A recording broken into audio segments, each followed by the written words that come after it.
We're here at the Future of Information and Communication conference, and we're talking to the authors of some of the most highly valued papers being presented here.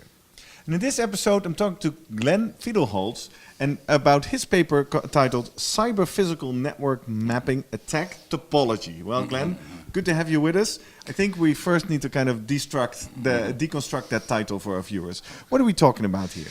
So what we're talking about here is many of the policies, plans, and procedures are disparate within the government and private sector. And so what I've developed and designed is a standardized approach to the asymmetric cyber attacks.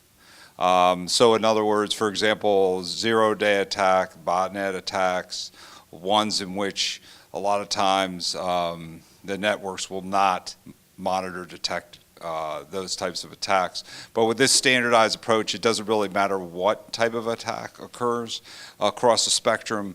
You can apply this standardized cyber operational attack to these various incidents. Yeah, and you already described enterprises, government, they're all running different systems. Why is it so important to standardize this topology?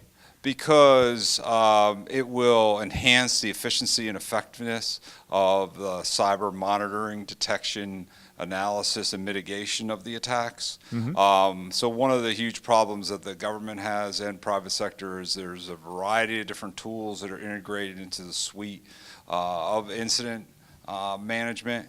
And so what this methodology does is basically to promote this uniform approach, no matter what tools you use, if you use Splunk or if you use ArcSight or whatever those specific tools are, this approach will enhance that response, incident response. And what was the key challenge that you had to solve to get to this outcome?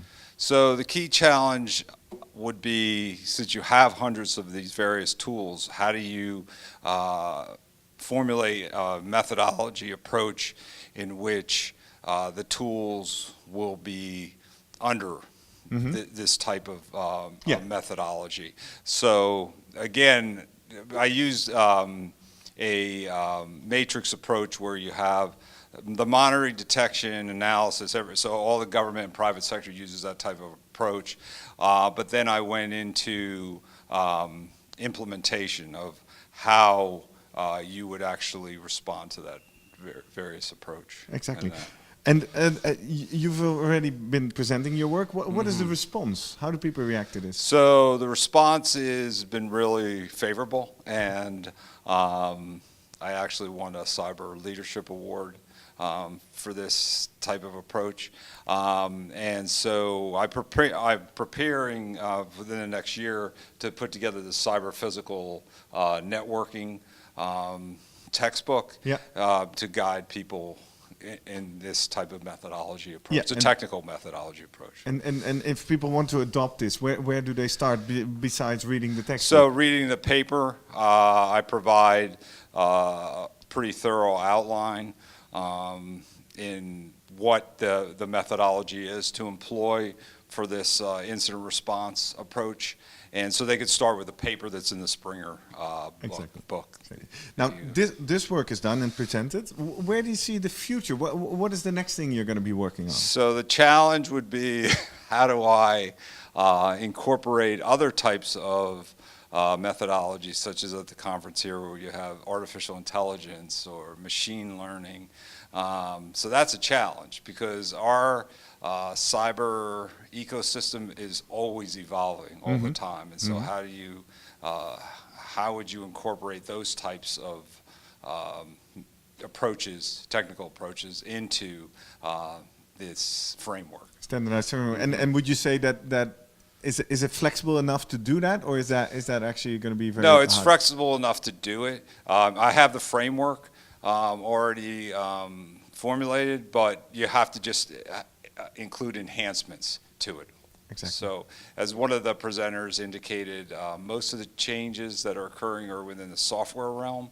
So I have to focus on that and continually to enhance the textbook as far as incorporating new technologies, such as artificial intelligence, machine learning in there. Interesting. Very important work. Thank you very much for sharing that. Thank you. Now, for those of our viewers who've never been to an FICC conference, could you explain why did you decide to submit your paper to this conference? Well, I think your conference brings together a lot of brilliant scientists and very innovative approaches. And so it assists me in this enhancement of the software and hardware configurations of the network. So bottom line is that it brings together new ideas, ones in which I haven't really thought about before, and so it enhances my work, my technical work. So that sounds great. Thank you for sharing that. And thank you for watching this video all the way to the end. If you're curious to learn more about the innovations presented here at FICC, check out the SAI conference website or hit subscribe right now here on YouTube and be the first to know when a new video gets published. And I guess Glenn and I are looking forward to see you in person at one of our future conferences.